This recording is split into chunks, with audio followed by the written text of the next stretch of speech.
Evangelho do Senhor Jesus Cristo, segundo escreveu Mateus, capítulo de número 9, e o versículo de número 35.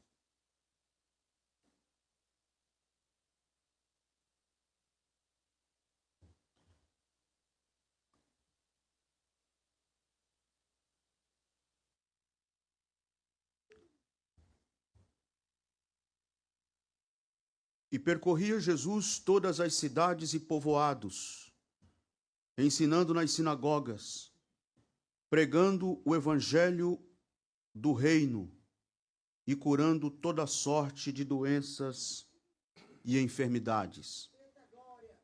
Vendo ele as multidões, compadeceu-se delas, porque estavam aflitas e exaustas como ovelhas que não têm pastor.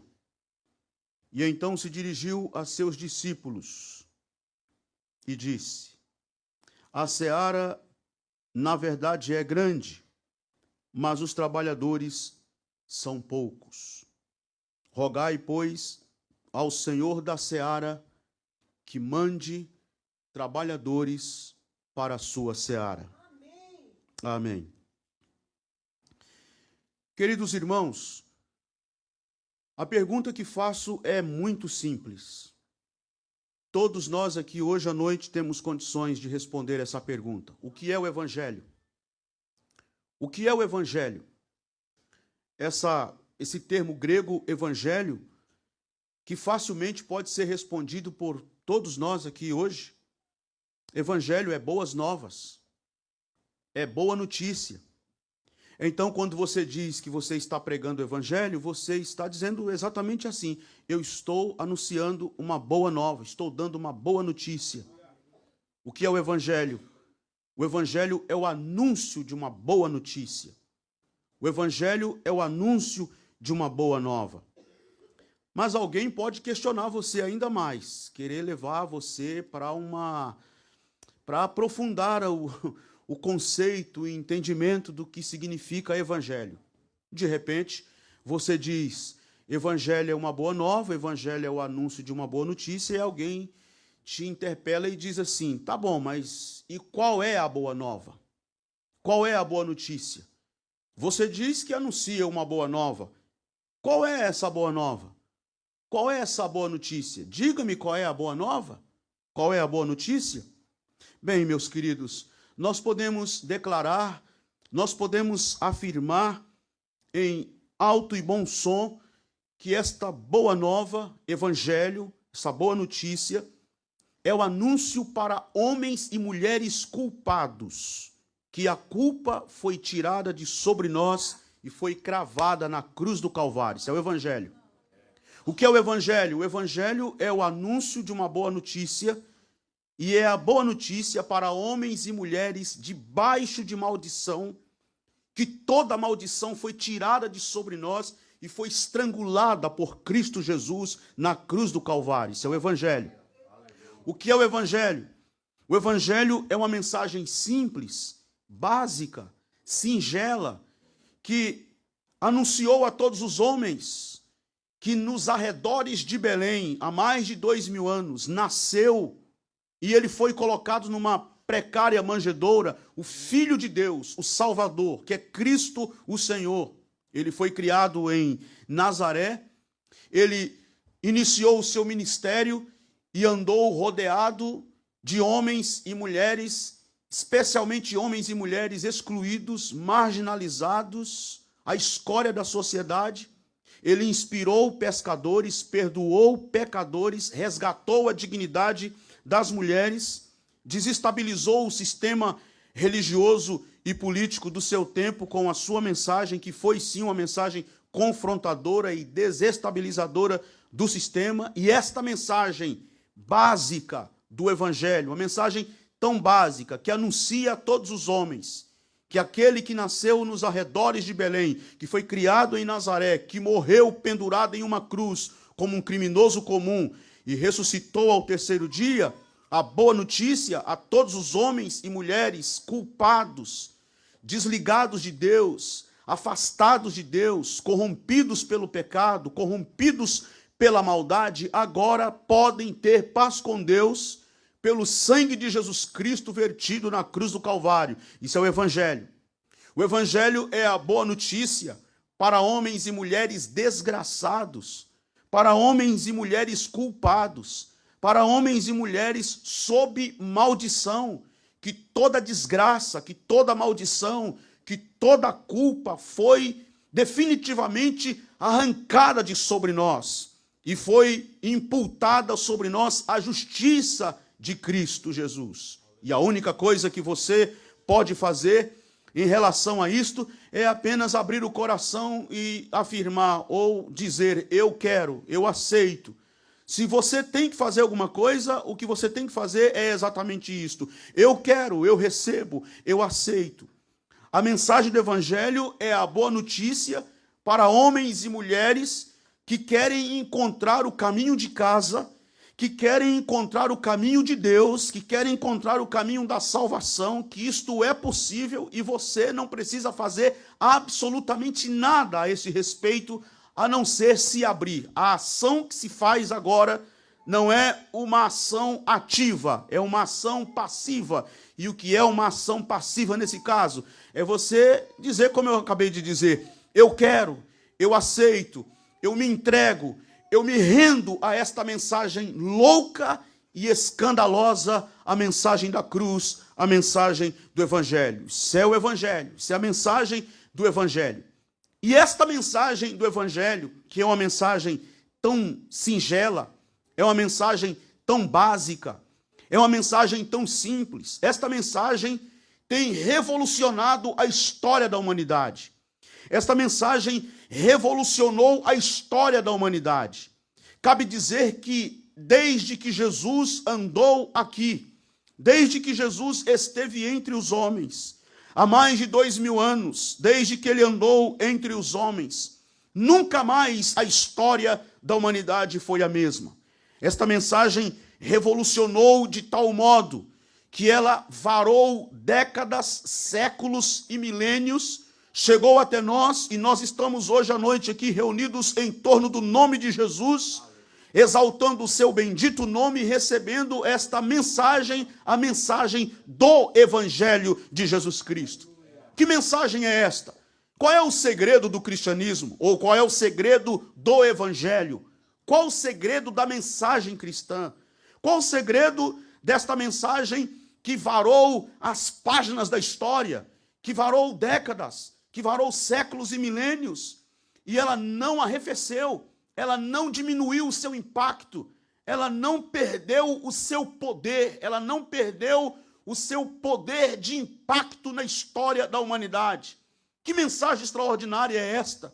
Que mais de 2000 anos depois, não há nenhuma corrente filosófica, não há nenhum conhecimento ou descoberta científica, não há nenhuma expressão religiosa, já se foram mais de 2000 anos e não há nenhuma ideologia político-partidária que conseguiu a grandeza desta mensagem, que conseguiu o impacto desta mensagem.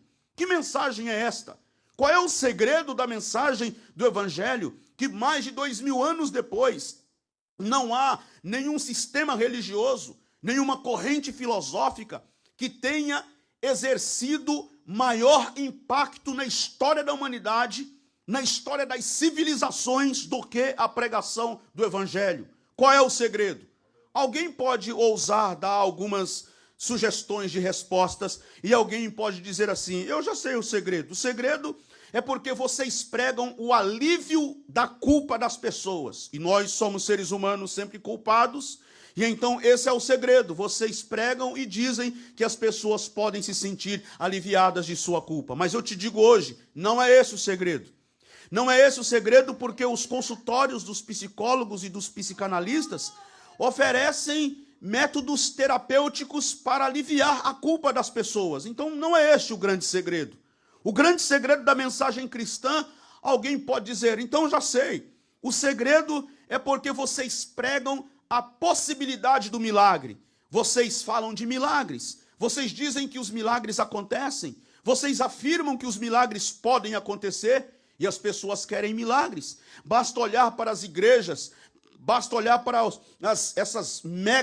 esses megatemplos, estas megas igrejas que fazem, inclusive, do milagre o carro-chefe das suas pregações, que usam o milagre como a grande propaganda das suas denominações, das suas instituições. As igrejas estão superlotadas de filas quilométricas para acessarem um espaço religioso onde há a constante oferta de milagres, onde há a constante ênfase nos milagres, a constante proposta de receber milagres. Em São Paulo, por exemplo, eu fico admirado de ver aqueles enormes templos, aquelas enormes igrejas superlotadas, com faixas na porta, propagando as suas mais diversas campanhas com os nomes e com os títulos dos mais mirabolantes possíveis, como, por exemplo, eu sempre gosto de citar esse exemplo de uma faixa bem grande na porta de uma igreja,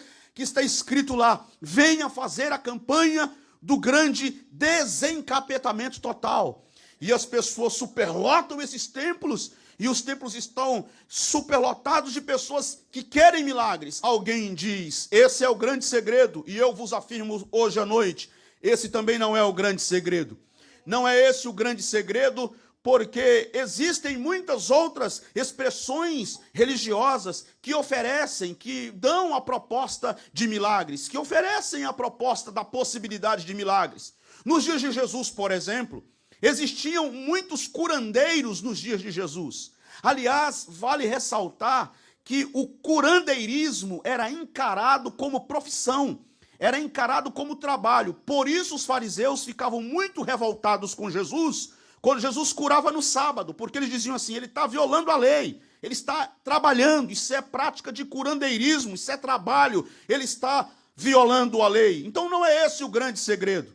Alguém diz assim: então já sei, o grande segredo é porque vocês pregam e vocês falam que é possível ir para o céu. Se venha para cá, aceita Jesus, e quando você morrer, você vai para o céu.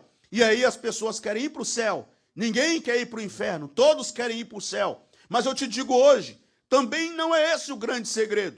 O grande segredo do evangelho não é que nós pregamos para que as pessoas se convertam e tenham sua salvação garantida diante de Deus na eternidade. Não é esse o grande segredo. Não é esse o grande segredo, porque muitas outras religiões, ou na verdade todas as religiões, têm propostas de vida após a morte. Há religiões, inclusive as religiões orientais, muitas que inclusive prometem até que você nem morre, você vive de reencarnação em reencarnação, nem morre. As religiões orientais, esotéricas, muitas delas têm propostas ou afirmações semelhantes. Então, não é esse o grande segredo. Você me pergunta hoje: Pastor Nilson, qual é o grande segredo do evangelho? Qual é o grande segredo da mensagem cristã? O que faz ou o que fez com que esta mensagem fosse tão longe? O que é que faz esta mensagem ser tão cativante, ser tão poderosa, ser tão revolucionária, ser tão transformadora, se não é a promessa do alívio da culpa, se não é a promessa da possibilidade dos milagres, se não é a promessa de que quando eu morrer eu vou para o céu? Qual é o grande segredo? Eu tenho o prazer de lhes afirmar hoje à noite, sem medo de errar, que o grande segredo da mensagem, o grande segredo do evangelho é a própria pessoa de Jesus Cristo Nazareno. É ele o grande segredo. É ele. Prestem bem atenção. Não são as obras dele, não é a doutrina dele, é ele, a pessoa dele, Jesus Cristo Nazareno. O verbo de Deus que se fez carne e veio morar entre nós. E nós vimos a sua glória como a glória do unigênito do Pai, cheio de graça e de verdade. Qual é o grande segredo do evangelho? O grande segredo do evangelho é a pessoa de Jesus. Tira Jesus do cristianismo, e o cristianismo vai se tornar uma mera filosofia religiosa, nada mais. Tira Jesus do evangelho. O evangelho não vai passar de mais um discurso filosófico ou coisa do tipo e nada mais. Tira Jesus da igreja e a igreja vai abrir falência da noite para o dia e não fará não terá a menor importância participar de qualquer igreja. Tira Jesus da pregação e o nosso discurso vai se transformar num discurso vazio, num discurso sem a menor importância, sem o menor significado. Senhores e senhoras, homens e mulheres que ouvem a voz deste simples pregador hoje à noite, eu tenho o prazer de lhes afirmar hoje à noite que se o evangelho é o que é, se o evangelho é o poder de Deus, se o evangelho é tão impactante, revolucionário da maneira que é, se as pessoas se sentem estranhamente atraídas por esta mensagem, não é porque nós sabemos cantar e tocar louvores na simetria real da música, também não é porque nós temos uma boa oratória ou sabemos convencer, ou temos poder persuasivos e de convencimento das pessoas, se as multidões se sentem estranhamente atraídas pela mensagem, não é porque nós somos boa gente, não é porque nós somos os melhores, não é porque a nossa religião é a mais importante, mas é exatamente por causa da pessoa maravilhosa e bendita de Jesus Cristo, nosso Senhor. É Ele que torna a mensagem do Evangelho uma mensagem tão poderosa, tão maravilhosa. Por que não me lembrar agora e citar para vocês que ao longo da história, homens tentaram esbravejar contra Jesus. Por exemplo, Voltaire, o grande pensador francês, que teve a audácia de dizer, não vai 100 anos, disse Voltaire, e a Bíblia vai virar uma mera peça de museu, e o nome de Jesus não vai ser mais lembrado por ninguém. Karl Marx, com a sua famosa frase, a religião é o ópio do povo, num ataque frontal ao cristianismo, também assim declarou. Por que não mencionar também John Lennon, aquele vocalista de uma banda famosa na Inglaterra, os Beatles? Ele teve a audácia de dizer, nós seremos mais populares do que Jesus Cristo, teremos mais discípulos do que Jesus Cristo, seremos mais famosos do que Jesus Cristo e teremos mais seguidores do que Jesus Cristo. Há muito tempo, nem Voltaire, nem John Lennon, nem Karl Marx está entre os homens e a Bíblia continua best-seller mundial. E o nome de Jesus continua adorado no céu, invocado na terra e respeitado no inferno pelos demônios. Eu quero vos afirmar hoje à noite, meus irmãos e minhas irmãs, que a pessoa de Jesus Cristo Nazareno, o andarilho da Galileia, o pregador de Nazaré, o carpinteiro da Palestina, eu tenho o prazer de vos afirmar hoje à noite, ele é a razão maior da nossa inspiração, ele é a causa maior porque anunciamos o evangelho rua acima, rua abaixo. É ele o grande segredo desta mensagem, é por causa dele que a igreja está de pé, é por ele que nós nos levantamos na ousadia do Espírito para anunciar, Jesus Cristo é o Senhor, Jesus Cristo é o Senhor, Jesus Cristo é o Senhor, louvado para sempre seja o seu nome.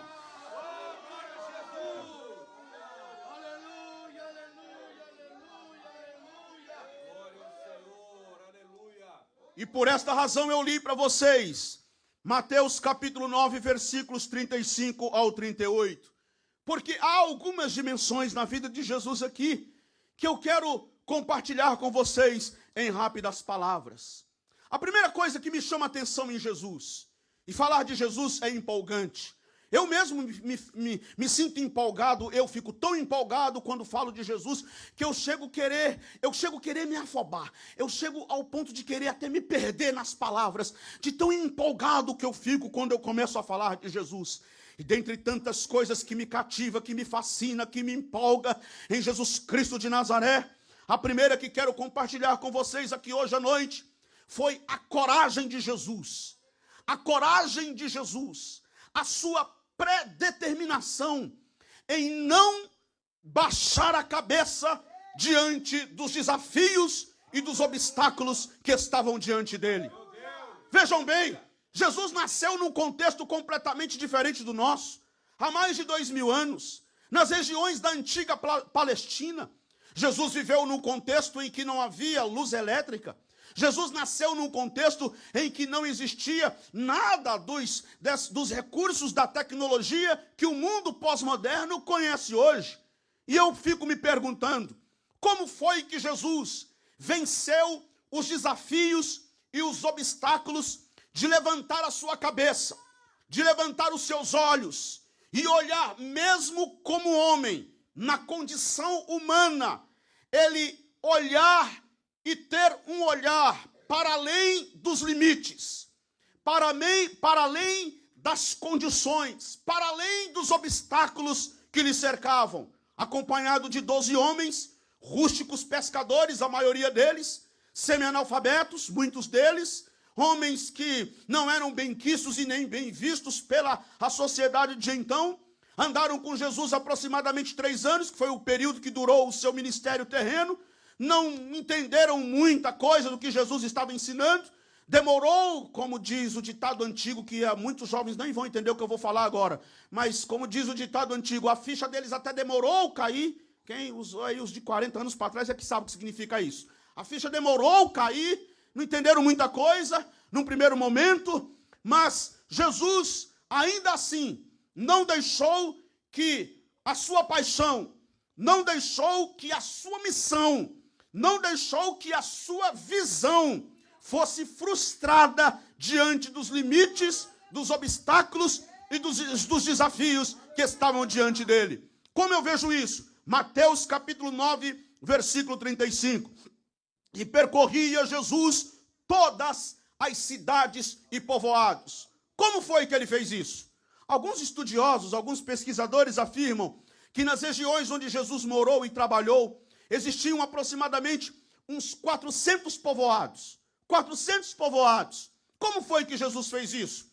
Povoados, diga-se de passagem, que estavam distantes uns dos outros. Não existia carro nos dias de Jesus, tampouco avião, nem trem, nem nenhum dos meios de transporte que nós conhecemos hoje. No máximo, o lombo de um animal. E nós temos apenas um único registro que Jesus andou montado no lombo de um animal, que foi quando ele entrou em Jerusalém, montado em um jumentinho. Não que ele não tenha andado outras vezes, mas esse é o único registro que nós temos a respeito de Jesus, montado sobre um jumentinho, quando entrou em Jerusalém. Depois, no máximo, nós temos relatos de Jesus andando de barco. Mas, preste atenção, barco aqui no Evangelho, nos dias de Jesus, nem vem pensando em Titanic. Nem venha pensando nessas grandes embarcações, nem pense nesses grandes navios, nem pense nessas lanchas sofisticadas de hoje, nada a ver. Tente pensar, há mais de 2000 anos, o que era um precário barquinho de um pobre pescador da Galileia. E Jesus se utiliza desses barquinhos no máximo. Então, Mateus está escrevendo o Evangelho e diz, e percorria Jesus todas as cidades e povoados. Queridos, eu posso dizer a vocês hoje à noite que Mateus, dada a missão de Jesus, dada a visão missionária de Jesus, dada a visão do ministério de Jesus, Mateus, então, usa também aqui uma hipérbole. Vocês sabem o que é uma hipérbole? É uma figura de linguagem que a gente utiliza quando a gente quer exagerar, a gente quer dar, na verdade, a gente quer dar ênfase a uma coisa que estamos falando, então a gente exagera com a finalidade de dar ênfase naquilo que nós queremos falar. Por exemplo, digamos que caiu uma forte chuva aqui hoje, aí você diz assim, choveu um dilúvio. Não choveu um dilúvio, você apenas quer dizer que choveu muito aqui hoje. Mateus está escrevendo e diz, e percorria Jesus todas as cidades e povoados, quer dizer que Jesus tem como visão, Jesus tem como missão todas as cidades e povoados. Mas Jesus, seu ministério é curto. Seu ministério durou apenas 3 anos, no máximo 3 anos, uma duração relativamente curta. Vai dar tempo de ir em todas as cidades? Vai dar tempo de visitar todas as sinagogas? Vai dar tempo de ir em todas as aldeias? Vai dar tempo de visitar todos os lugarejos? Jesus diz, a minha visão missionária é todas as cidades, são todas as aldeias, todos os povoados. Se vai dar tempo, isso é uma outra discussão. Mas eu estou olhando para além dos limites. Estou olhando para além das condições. Estou olhando para além dos obstáculos. Talvez você esteja aqui hoje à noite me dizendo assim: pastor, o senhor não conhece a minha vida. O senhor não sabe o quanto estou padecendo. Eu estou sendo esmagado debaixo dos meus problemas. Eu quero te dizer aqui hoje à noite: levante a tua cabeça, olha para Jesus, aprenda com Ele. Ele não deixou que os seus desafios, que os obstáculos lhe arrefecessem a paixão. Ele não deixou que os desafios e os obstáculos que estavam ao seu redor lhe roubassem a sua visão. Qual é a visão missionária de Jesus? A visão missionária de Jesus são todas as cidades. E de tanto Jesus trabalhar, de tanto Jesus pregar, expulsa demônio aqui, limpa leprosos ali, abre os olhos do cego ali, ressuscita a filha de Jairo lá, de tanto ele prega aqui, ensina ali, cura acolá, de tanto Jesus trabalhar e dizer: o meu pai trabalha até agora e eu também trabalho. Mateus, quando vai escrever o seu evangelho, ele escreve: e percorria Jesus todas as cidades e povoados, ensinando nas sinagogas, pregando o evangelho do reino e curando toda sorte de doenças e enfermidades. Louvado seja o nome do Senhor. Eu te pergunto hoje, qual é a tua visão na obra de Deus? Qual é a tua visão missionária? Qual é a tua visão para o reino de Deus? Queridos irmãos, sinceramente, às vezes eu me flagro pensando nos desafios da vida.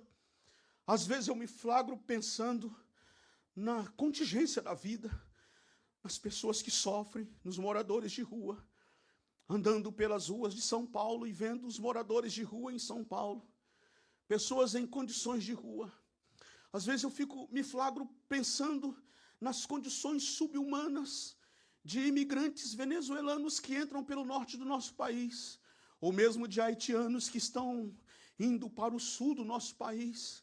Às vezes eu me flagro pensando, meditando, olhando para a situação precária, miserável de países na África, em todo o continente africano, de crianças que estão sendo vítimas do turismo sexual, e vítimas da pedofilia. Eu me flagro pensando num pobre pai de família, como por exemplo eu, certo dia andando nas ruas de São Paulo, eu parei no semáforo e uma senhora, e pelo jeito dela, assim, pelas aparências dela, me pareceu ser uma crente, aparentou, pelo menos aparentou para mim ser uma crente. Eu parei o carro no semáforo, ela estava com uma bandeja assim cheia de doces, chegou perto de mim, do lado do vidro do carro, me ofereceu os doces, e custava R$2 os doces que ela estava vendendo. E eu disse àquela senhora: eu não tenho condições, eu não tenho dinheiro agora. E ela olhou para mim e disse assim: moço, mas eu estou trabalhando, me ajude, compre um dos meus doces, apenas R$2, me ajude. E aquelas palavras daquela senhora foi como uma flecha no meu coração. E eu fiquei pensando ali rapidamente: quantos doces essa mulher tem que vender para pagar as contas do mês? Quantos doces essa mulher tem que vender para arcar com os compromissos de sua casa? E eu peguei os R$2, dei àquela mulher, peguei o doce da mão dela e fiquei chorando dentro do carro, fui embora. Às vezes eu me flagro pensando e me sentindo impotente. Eu queria poder fazer alguma coisa, eu queria poder fazer algo mais, e o que eu faço? E o Espírito Santo me coloca no meu coração e diante dos meus olhos, parece que cola na retina dos meus olhos a pessoa de Jesus Cristo Nazareno. Foi assim o seu trabalho, ele se compadeceu das pessoas, ele curou, ele purificou, ele libertou, ele expulsou demônios. Essa é a nossa ação, esse deve ser o nosso comportamento, essa deve ser a nossa atitude, uma atitude semelhante a de Jesus Cristo Nazareno. Não deixe que os seus desafios, que os seus obstáculos lhe roubem a paixão. Lute. Continue lutando. Continue lutando. Eu ouvi uma frase que quero compartilhar com vocês. Alguém disse essa frase, não me recordo quem, mas alguém disse essa frase e disse assim: nós lutamos, não é porque vai dar certo, porque nem sempre dá certo. Tem um hino antigo que a gente cantava, até bonito o hino. Cantava não, faz tempo que não ouço cantar, mas que acolá ouve esse hino, que é bonito. E diz assim: vai dar tudo certo, Se a gente colocar a nossa fé em ação, vai dar tudo certo. Mas, todavia, contudo, entretanto, nem sempre, mesmo tendo muita fé, dá tudo certo. Às vezes dá tudo errado. Aí eu ouvi a frase: nós lutamos não é porque vai dar certo, nós lutamos porque vale a pena. Não é necessário porque vai dar certo, porque pode dar tudo errado. Humanamente falando, a vida de Jesus, pastor Bruno, pastor Nivaldo, obreiros do Senhor, humanamente falando, pela ótica humana, deu tudo errado. Deu tudo errado. Curou, libertou, expulsou demônios e terminou como? Nas mãos de carrasco, nu, sendo surrado, sendo espancado, sendo judiado, sendo maltratado, tratado como um bandido, tratado como um criminoso, sendo chutado como se fosse um cachorro morto, cuspido, humilhado, coroado de espinho, carregou a cruz e morreu pendurado em uma cruz, entre dois ladrões, como um criminoso comum. Humanamente falando, o que deu aí? O que deu?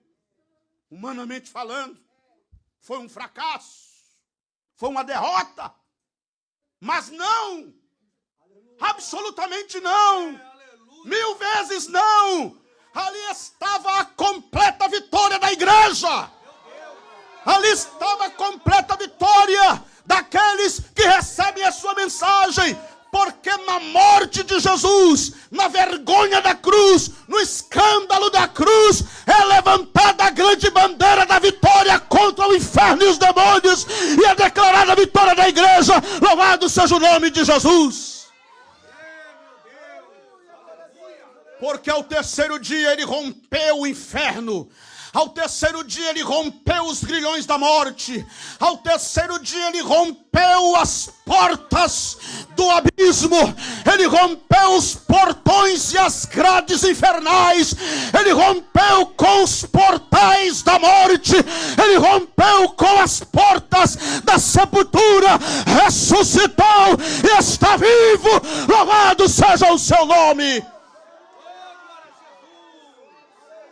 A minha grande empolgação em falar de Jesus é porque eu tenho certeza, convicção certa, líquida e certa, que a minha pregação não é sobre um defunto, a minha pregação não é sobre um cadáver, a minha pregação não termina em uma sepultura, a minha pregação é concretizada naquele que tem a chave do inferno e da morte, e breve voltará montado em um cavalo branco, e estará escrito na sua coxa: Rei dos Reis e Senhor dos Senhores. Aleluia!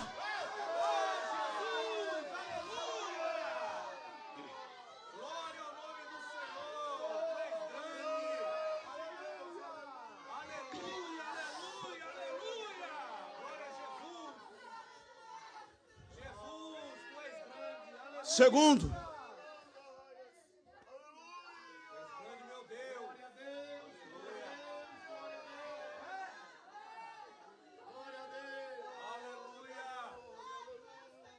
Jesus, vendo o estado deplorável das pessoas que estavam à sua volta, Jesus vendo o estado deplorável das pessoas que estão à sua volta, ele disse: eu não posso fingir que não vi. Eu não posso ignorar. Sabe uma coisa que me chateia profundamente, irmão? Me chateia profundamente. A gente vai a um restaurante qualquer, na cidade de São Paulo, ou em qualquer outra cidade, come à vontade. Depois do culto, pastores, pregadores, terminamos de pregar no congresso, culto abençoado, todo mundo engravatado, internado. E na mesma calçada do restaurante que a gente está jantando, tem um mendigo lá caído. Mas parece que não nos toca. Não nos toca. É como se não nos dissesse respeito. Jesus falou de forma muito clara. Muito clara. Apartai-vos de mim, porque eu não te conheço.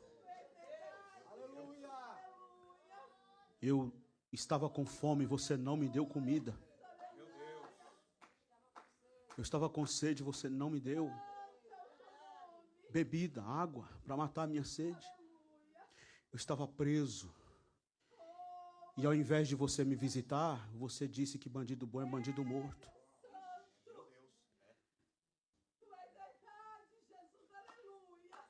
Eu estava com frio. E você deu de ombros. Eu estava doente. E você não foi me ver. Eu não vos conheço. Mas, Senhor, a gente nunca te viu assim. Nunca a gente te viu assim. Viu? Aquele mendigo, aquele dia na calçada do restaurante era eu. Viu? Você viu? Eu passei a pandemia trabalhando em aplicativo. E eu me lembro que um dia à noite, estava fazendo a última entrega do mercado. Parei assim no semáforo, à noite, era por volta de 11h30 da noite, fazendo a última entrega. Parou do meu lado assim um travesti, um homossexual travesti. E se ofereceu para sair comigo. E eu olhei para ele e disse assim, eu não posso. E ele disse, por que não pode? Eu disse assim, primeiro porque eu estou terminando agora o meu trabalho, estou cansado e estou indo para casa.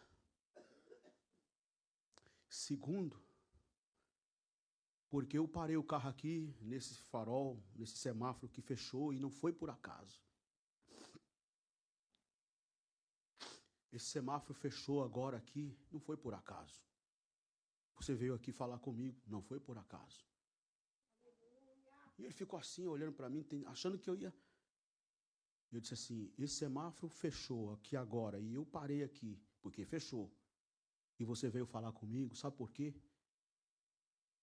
Não é porque você veio procurar um programa qualquer, como você está acostumado a procurar. Você veio falar comigo aqui, porque o que eu tenho para te falar é que você é uma ovelha preciosa de Jesus. Jesus te ama antes que você fosse formado no ventre da sua mãe. Ele nunca te perdeu de vista. Ele te conhece, sabe dos teus dramas, e aquele travesti começou a chorar. E me disse, nunca ninguém me disse isso. Nunca ninguém disse que me amava. Nunca, eu sou acostumado a ser xingado, ser maltratado. Pessoas passam aqui e me xingam. É a primeira vez que eu ouço isso. O semáforo abriu e eu disse, tchau. Ele disse, muito obrigado, tchau. Ficou lá chorando e eu fui embora também chorando. Queridos irmãos, eu fico maravilhado com Jesus, porque Jesus não era um mestre insensível. Jesus não era como os mestres da lei. Os mestres da lei, sim, eram insensíveis. Arrogantes. Os fariseus carregavam uma placa no peito, placa de ouro, santidade ao Senhor. Com as suas indumentárias, mangas talares, as franjas das suas vestimentas. E eles olhavam assim por cima. Insensíveis. Sem compaixão. Sem misericórdia. Eles eram tão insensíveis, que apanharam uma mulher no seu próprio ato do adultério e levaram esta mulher na presença de Jesus com as mãos cheias de pedra e disse, ela tem que morrer, tem que ser apedrejada, porque a lei diz isso. Duas coisas. Eles queriam ali matar a mulher, obviamente, fazer valer a lei, que eles tanto diziam zelar por ela, e testar Jesus. Vamos testar ele, vamos submeter ele agora ao nosso teste. Eles eram insensíveis, cruéis, covardes e machistas. Porque se foi apanhado no próprio ato do adultério, por que não levaram o homem junto? Só levaram a mulher. Vamos matar, vamos apedrejar. Vamos apedrejar. Até hoje, mas eu não queria entrar nesse assunto aqui não, mas até hoje esse negócio continua muitas vezes. Numa relação de adultério, por exemplo, a difamada é ela. Eu não estou entrando no mérito da questão aqui, quem errou, quem deixou de errar. Mas sempre o homem sai em vantagens. Não, é porque ela, é sempre ela, a difamada, é ela, isso, é ela, aquilo, e etc e tal. Fecha parênteses que eu não sei nem porque que estou falando isso. Jesus está de cabeça baixa e eu fico fascinado com Jesus. Eu fico apaixonado com Jesus porque Jesus de cabeça baixa estava, de cabeça baixa ficou. Porque Jesus não está nem aí para dar satisfação para religioso, não. Jesus está de cabeça baixa ficou, escrevendo sabe-se lá o quê, com o dedo na areia. Apenas disse assim, fica à vontade. Olha a palavra dele, fica à vontade. Vocês são santos, vocês não têm nenhum pecado. Se é o caso de vocês que são santos sem pecado, começa a apedrejar. Fica à vontade, manda ver aí. Apedreja a mulher. Quem não tem pecado, manda ver. Muito provavelmente que alguns daqueles sacerdotão ali, daqueles fariseuzão ali, daqueles pastorzão engravotado, muito provavelmente que até eles já tinham tido caso com aquela mulher. Foram saindo um a um de fininho. Um a um foi indo embora. Aí Jesus diz assim, agora eu vou levantar minha cabeça. Porque eu tenho um olhar, não para fariseu, religioso, acusador, matador de plantão. Eu tenho olhar para gente arrependida, para gente humilhada, para gente pecadora. Aí Jesus levanta os olhos e olha para ela. Cadê os teus acusadores? Ninguém te condenou? Não, Senhor. Eu tampouco te condeno. Vai em paz e não peques mais. Jesus viu o estado deplorável daquela gente, do seu público. E vamos e venhamos, irmãos. Quem era o público de Jesus? O público de Jesus era a escória da sociedade. Quem eram os seus seguidores? Os seus seguidores eram pessoas esbagaçadas da vida. Quem eram os seus admiradores? Os seus admiradores eram os desqualificados. Mas ele disse, eu vou lutar por essa gente. Eu vou fazer alguma coisa por elas. Sabe, irmãos, a gente, falando desse negócio de ser religioso, a gente muitas vezes assim, né? Não, porque sou religiosão assim, sabe bem. Eu também. E sabe o que acontece? A gente, nessa coisa de querer bancar o mais santo do que o outro, a gente perde a oportunidade de parecer com Jesus. E aí sabe o que acontece? Aquele lá de fora que a gente diz assim, esse aí é um mundano, esse aí não... A gente consegue até falar que foi, quem foi para o inferno, a gente fala assim, foi para o inferno. Se morreu, na hora. Eu vou te dizer uma coisa. Você sabe por que a gente diz assim, que o ladrão da cruz, aquele ladrão perdoado, diz, Senhor, lembra de mim como entras no teu reino. Sabe por que a gente fala que ele foi salvo hoje? A gente só fala porque está lá na Bíblia, esse trecho registrado lá.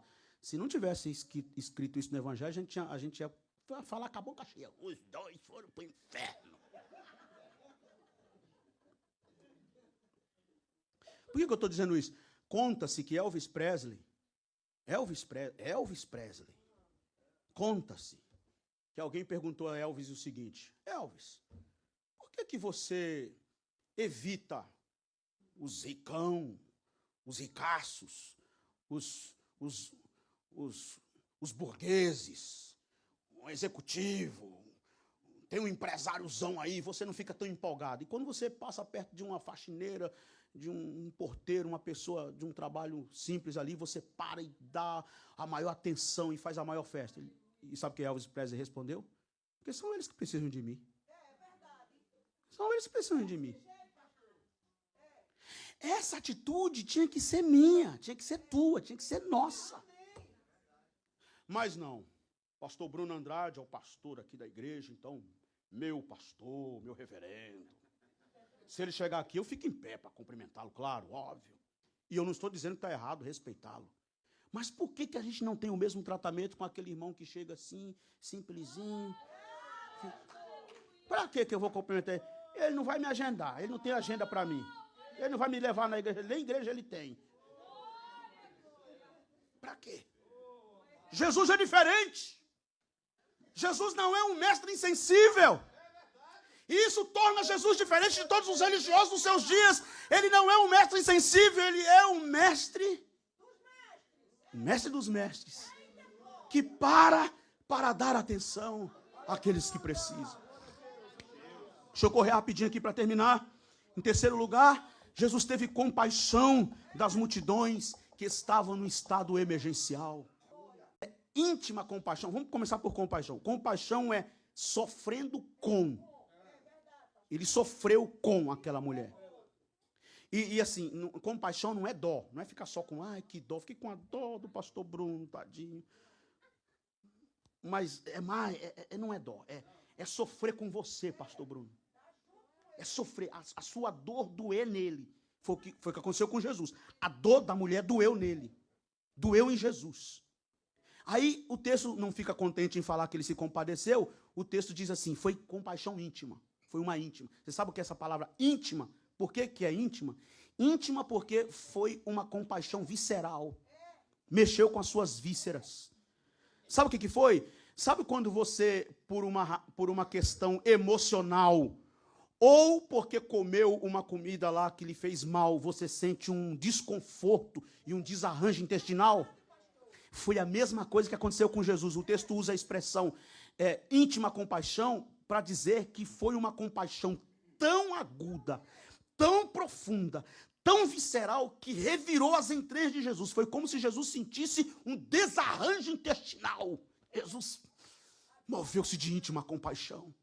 E ele olha para as multidões e se compadeceu delas. Agora preste atenção. Compadeceu-se delas porque estavam aflitas e exaustas como ovelhas que não têm pastor. Opa. Jesus está denunciando quem aqui? As multidões ou o pastor? Por que vocês ficaram quietos agora? O pastor Nivaldo e o pastor Bruno não vai ficar bravo com vocês. Pode falar. A denúncia é pesada aqui. E a denúncia é para quem? Para os pastores ou para a multidão? Os pastores. Moveu-se de íntima compaixão das multidões que estavam aflitas e exaustas como ovelhas que não têm pastor. Jesus estava denunciando o sistema religioso dos seus dias. Um sistema religioso que tinha templo, tinha sinagoga, tinha culto, tinha sacrifício, tinha festa, tinha calendário, tinha agenda, tinha ritual, tinha sacerdote, tinha escriba, tinha mestres da lei, tinha saduceus, tinha fariseus, mas toda essa estrutura religiosa, não estava adiantando de nada, as multidões estavam perdidas. Quer dizer, um sistema religioso que não consegue responder às demandas e nem aos anseios da multidão. E Jesus disse, e agora? Jesus denuncia, Jesus coloca o dedo na ferida. Ele denunciou o sistema religioso dos seus dias, compadecendo-se de uma multidão que estava num estado emergencial. Jesus coloca o dedo na ferida e acolhe gente caída, exausta, ferida e machucada. E esse é o papel do sal, esse é o papel da igreja. E por último, eu termino aqui. Fico maravilhado com Jesus em quarto lugar, porque Jesus era o Messias. Sim ou não? É ou não é o Messias? Só que Jesus não quis ser messiânico. Não quis ser messiânico. O ministério de Jesus foi um ministério em absoluta discrição. A multidão quer ovacionar ele, ele corre. Quer fazer dele rei, ele esconde. cura o paralítico no tanque de Betesda, e a Bíblia diz que por causa da multidão, Jesus, foi embora. O paralítico não sabia nem falar quem era Jesus, porque Jesus foi embora antes de se identificar para ele. Curou o leproso quando desceu do monte, no capítulo 8 de Mateus, e disse assim, olha, não fala nada para ninguém. Em Mateus capítulo 12, versículo 15, curou todos os doentes dali daquele dia e disse, o texto diz que ele os recomendou rigorosamente que não dissessem quem ele era. Absolutamente discrição. Ruim de marketing. Jesus é ruim de marketing. Não sabe fazer propaganda. No auge do seu ministério. Auge. Você sabe o que é auge? No auge do seu ministério. Subiu ao monte da transfiguração. Se fosse eu, ia levar a igreja toda comigo para ver. Jesus levou só 3. Pedro, Tiago e João. E para ajudar ainda, quando terminou toda aquela glória ali, ele disse para Pedro, Tiago e João, olha, calado, hein? Não fala nada para ninguém que vocês viram aqui. Fica quieto. Não fala nada. Jesus é o Messias, mas ele não quer ser messiânico. Olha o que diz o versículo de número 37 e 38.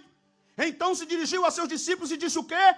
A seara, na verdade, é grande, mas os trabalhadores são muitos ou poucos? Muitos ou poucos?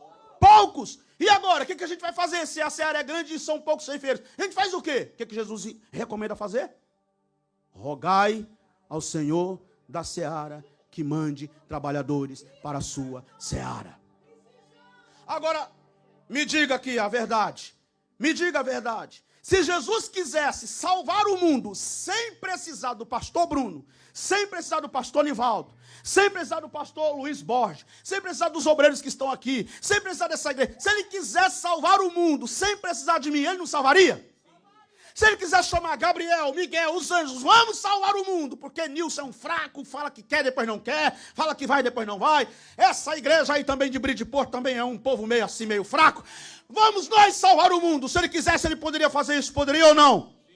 Mas ele não quis. E essa tarefa de pregar o evangelho é tão nobre, é tão extraordinária, é tão maravilhosa que a Bíblia diz que os anjos almejaram isso. E Jesus disse, não é com vocês, é com eles. É com esse povo. Mas eles são fracos, mas é com eles. Mas um dia quer, outro dia não quer, mas é com eles. Mas o Nilson um dia está corajoso, outro dia está medroso, mas é com ele. Mas o pastor Bruno um dia está cansado, outro dia está fraco, outro dia está com coragem, mas é com ele. Vamos nós ganhar o mundo para Cristo, porque a tarefa está conosco, meus queridos irmãos. E eu te digo, se ficar mal feito, vai ficar mal feito, mas é com você. Se ficar mal feito, vai ficar mal feito, mas é conosco, é com a igreja. O bastão está na nossa mão. Jesus nos chamou para esta obra. Irmãos, meu coração afunda dentro do peito. Quando fica em pé comigo em nome de Jesus. Meu coração afunda dentro do peito.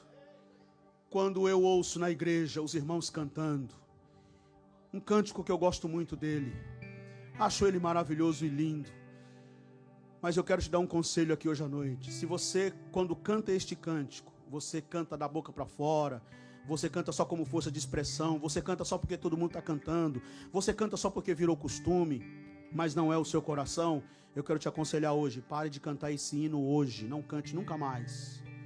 Se não for o teu coração, não cante nunca mais. Sabe por quê? Porque Deus leva muito a sério o que a gente canta.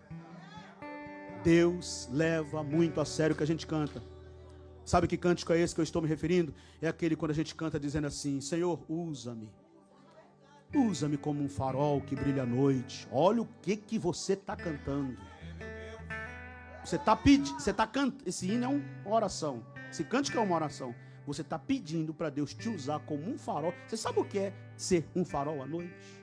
Você está disposta a ser um farol que brilha à noite? Usa-me, Senhor, como um abrigo no deserto. Olha bem o que você está pedindo para ser usado como um abrigo no deserto. Usa-me como uma ponte sobre águas. Olha bem. Não, irmão, sinceramente, eu acho que tem gente que não tem noção do que está cantando. Usa-me como uma ponte sobre águas. O que é uma ponte sobre águas? Sendo pisado. Ponte é para ser pisado. É para aguentar peso. Aguenta tranco. Passa caminhão pesado. Passa ônibus. Passa charrete. Passa cavalo. Passa tudo em cima dessa ponte. Você quer ser ponte? Você quer ser ponte? Usa-me, Senhor, como uma ponte sobre águas, como um abrigo no deserto, como uma flecha que acerta o alvo. Usa-me, Senhor. Usa-me, Senhor. E eu quero perguntar hoje à noite quantos estão dispostos a serem usados por Deus. Porque Deus quer fazer coisas grandes, mais do que já tem feito nesta igreja e através desta igreja. Mais do que tem feito nesta igreja e através desta igreja. E num desses dias aqui, conversando com o pastor Bruno, eu falei para ele: derruba aquela parede, derruba para lá, ou então arruma outro lugar aí, compra outro prédio aí. Porque tem coisas grandes de Deus para acontecer. Tem coisas grandes de Deus para acontecer. Você crê nesta palavra, meu irmão? Você crê nesta palavra, minha irmã? Levante as suas mãos para os céus agora no nome do Senhor Jesus. Vamos orar juntos nesse instante. A ministração por conta do Eric nesse instante, que vai nos ajudar aqui em louvor, em celebração diante de Deus, enquanto nós oramos e ministramos com a igreja. Levante as suas mãos para os céus agora no nome do Senhor Jesus. Ore comigo agora. Amado Deus, maravilhoso Pai,